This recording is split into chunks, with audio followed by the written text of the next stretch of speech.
Ebediyet ансамблінің солисткасы ve çok konkurslarının laureatı Halise kızımız buyurunu bizge bağışlayın. Ablayeva, buyurunuz.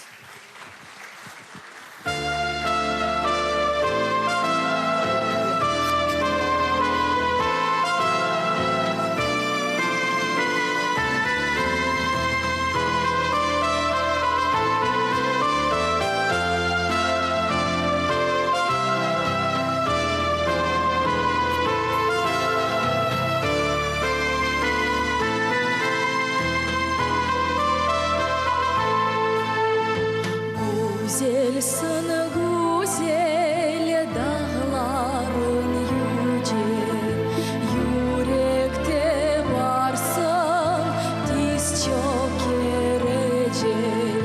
Sendedir bilem ömrümün sırrı, yalnız sensin yüreğim yürü.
Yaptılar ırım, estiler beni, olsun dep yırım.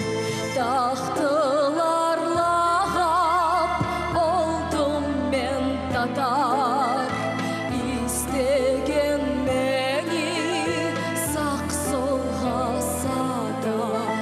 Taktılar lağap, oldum ben tatar. İstegen beni, sak solga sadar. Dünyada varsın ey ana kırım, sen benim bitmez tükenmez yürüm. Vatanım kırım, milletim kırım, ölümde kırım, dirimde kırım.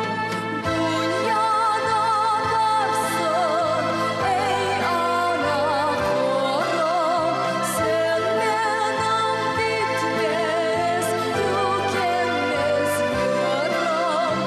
Vatanım kırım, milletim kırım, ölümde kırım, dirimde kırım.